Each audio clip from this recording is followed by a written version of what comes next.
is that I I try, we talk about time a lot in these live streams, because like we don't really have a good definition of time. We don't have a good understanding of how time emerges as a phenomenon, because all of our understandings of or attempted explanations of time also require us to use that time is flowing. It's like really hard to get away from this. It's very, very difficult. Although some people have done have made some attempts, and it's really fascinating. Who was it that I forget who it was that came up with actually wrote a version of quantum mechanics that didn't make reference to time, something like that, which is really wild. But I also think about, I like to think about human existence in the universe and time from a different perspective too, is the sense that, you know, I I exist now, and that's the only time I'm going to exist. And before I existed, I did not exist. And after I die, I will not exist anymore. Because again, this thing I refer to as I ceases to exist. This pattern of neurochemical impulses in my brain, neuroelectrical impulses in my brain. But I am also a human, which I am also very much related to. I'm part of the same species as all the other humans that came before me and that will come after me. So I don't like to think of myself as being the most important thing. Obviously, I have to exist now, right? And again, that's part of why I very much object to and resent being embedded in this dominant socioeconomic system that we refer to as capitalism, because it totally goes against this entire concept to force you to sort of like fight tooth and nail to exist. And even though I don't, I mean, I think about people that, they don't even have enough, I say that I'm cold right now, but I'm not that cold. I mean, and I also have options, right? I can go into this car, I can go home, I can get warm. There are people that don't have these options. They don't have any resources whatsoever to get what they need, and they're literally dying because of that. Like, this is a moral travesty that we as a human society, we literally have the resources right now to end poverty many times over, and we choose not to. Not we, but the system, the people that are very, the very wealthy, they choose not to. We literally have the resources right now to feed every single hungry person on earth many times over. We choose not to. This is a moral travesty. And so that's why, to me, the most important thing in life is to, how hard did we work to try to provide, to try to make sure that other people that don't have enough resources actually get those resources. Because again, at the end of the day, you and I are all literally equal. We are all the excitations. We are all collections of particles that are excitations in the exact same quantum fields. And there's something beautiful about that. So that's why I object so much to the particular systems that we have that we've allowed to become dominant. And so I also think about that in terms of, time as well. So people that existed before me, they're also important. People that have yet to exist, those people are also important too. And, just because something happens during my lifetime does not make it more important than things that happened not within my lifetime. Even for science, right? I mean, think about like people in my field sometimes, and even science in other sciences, they're like, well, James, why are you talking about, again, to be clear, like particle physicists, people in the physics field, like when I talk about this notion of when I wrote this paper about building a circular collider on the moon, sometime in the 22nd century, 95%, 99% of physicists, they're like, wow, that's really fascinating. What a cool, fun thing. It's like, I really like this project. Of course, it's probably going to happen in the 22nd century. It's not going to affect us right now. So, people can, but physicists like these thought experiments. We like these kind of going through these things.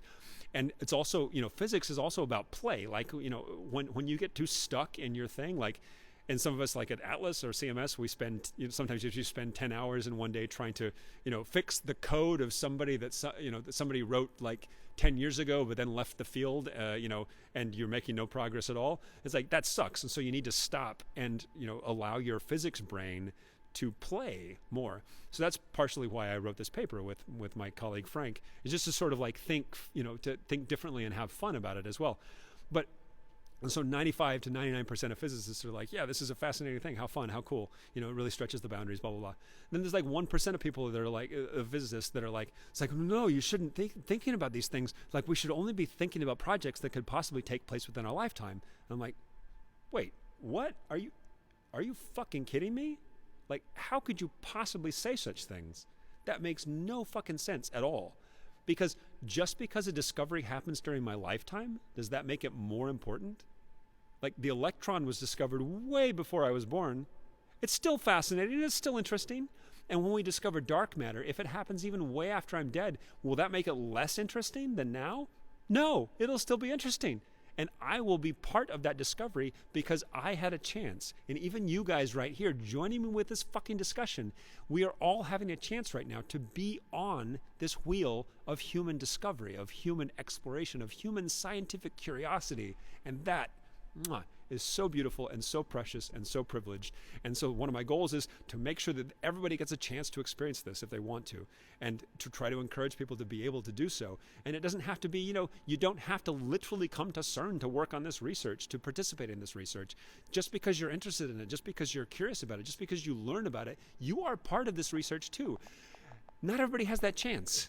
So one of my goals is to try to encourage people that, yes, you can participate in this as well. And one of the other main goals, of course, is to remind people that this notion of basic curiosity, of being curious about the universe, of prioritizing this as a human need, as a human tendency, that will absolutely improve society for everybody. And that's why, for example, in these live streams, we talk about not just science, not just physics, but also about how the big questions of physics and particle physics, how they extend to, philosophical questions, to moral questions, and also how they, thank you so much for the fire. Oh, I'm getting warm. Thank you. And also how these things relate to, how we organize people in societies. Because again, the way we particularly organize people in our societies limits and throttles whether or not people can actually participate in the wheel of scientific curiosity and be able to pursue their own curiosity, because my curiosities are not going to be exactly the same as anybody else's, and I want to make sure that that person gets a chance to pursue theirs as well, strictly because you're curious, with no needed endpoint, with no product you're trying to make, with no profit you're trying to make, strictly because you're curious about the universe. Because at the end of the day, that's the thing that makes us human. Being able to sit there as a child with no expectations on you whatsoever. No one, you're not trying to impress a boss. You're not trying to increase your sales numbers to get a promotion. You're not trying to write a paper. If you're a child and you just look at the sky and you're like, I wonder how far away those stars are. That's a universal human experience. And I want to make sure that we as humans don't lose sight of that. And if we go out of our way to prioritize this and not lose sight of it, that can affect all of humanity. And that's one of the main reasons that I'm here. So thank you so much for the question. I have to go because I'm actually quite cold here. I'm sorry I couldn't answer more of the questions than I did. I think I did a pretty good job for those of you that have joined. Thank you so much for the roses and the kisses. I think that for those of you that have joined regularly in the past, I think I did a pretty good job, a much better job with the sort of short answers. I think better than I have done in the past. So, thank you so much for joining. Again, if you're just joining me right now, my name is James, and I'm a particle physicist here at the Large Hadron Collider at CERN. This is not the Large Hadron Collider, nor is it a Stargate. You should have known that, man. 2022, if somebody says they're in front of a Stargate at CERN, they're obviously making a joke. It has nothing to do. Stargates are fictional. They don't exist. This is a... you guys, I'm so cold. This is a detector component that used to be attached to the Atlas detector 100 meters underground over that way. And it was helping us take data for many, many years down attached to the Atlas experiment of the Large Hadron Collider. And in fact, this thing right here is a piece of scientific history because it was taking data, helping us take data when the Higgs boson was discovered. So this is a piece of scientific history. And my name is James. I'm a particle physicist here at the Large Hadron Collider. And we do these every regular Friday night live streams, at 7 p.m., normally 7 p.m. Switzerland time, where we discuss science and how this relates to, the biggest open questions of physics and particle physics and how these relate to astrophysics, but also how these relate to philosophy and also how these relate to societies and politics and you as well, and the concept of belief and pseudoscience and all this kind of a thing. So I'm really glad that you were able to join me on this very special live stream. I feel like I've been going for a very long time, and I really need to get some food here. I don't think anything's going to be open, but maybe I can find a gas station that'll have one of those horrible French sandwiches that has tuna. Oh, I'm totally going to eat one of these sandwiches in the the Futurama episode where Fry eats the tuna sandwich and there's like some alien beings inside it or something like that, and they colonize his body. Yeah, so we do these every Friday evenings, and I intersperse the week with spontaneous lives sometimes, like if I find myself standing in front of something cool and I just want to talk about dark matter, like if I was standing in front of a church from 1509 when I'm passing through Nuremberg, or if I'm in front of the Tower Bridge in London. And so if you haven't had a chance, please go over and follow me on Twitter as well, so we don't rely upon just one platform like this to find each other, to be able to explore the universe together like this, because there's a bunch of other stuff coming up as well. I'm going to have a co-live stream with somebody from the JWST coming very soon, and I will make a TikTok event about that as well, like one of these sort of like live events that people can look forward to. We've got a bunch of other videos coming up that I've been working on for a while. I was sort of taking a break from the videos, as you can tell, for a few weeks. Right, and then I'm also going to hopefully be live streaming simultaneously on Twitch. And also, I am going to be posting all my old live streams, finally, probably to my currently unused YouTube account, so that people can go back and catch an old live if you miss an a past live, something like that. Sometimes the notification system, I've been told, for TikTok does not work very well, and so it sometimes won't even tell people when I'm going live, even though they set up a notification. Anyway, there's also the potential, this rumored, I don't know why people keep talking about this, but this rumored, possible like a Dr. James Beacham hat, or like a t-shirt or something like that. I don't know why people talk about this, because no one really knows if it actually exists. But again, this is rumored, may or may not exist. So stay tuned if those things actually exist. You might be able to hear about them sometime soon. So I have to go because I'm freezing my arse off. For those of you in the UK, my UK friends, thanks for joining. I am freezing and I'm really, really hungry.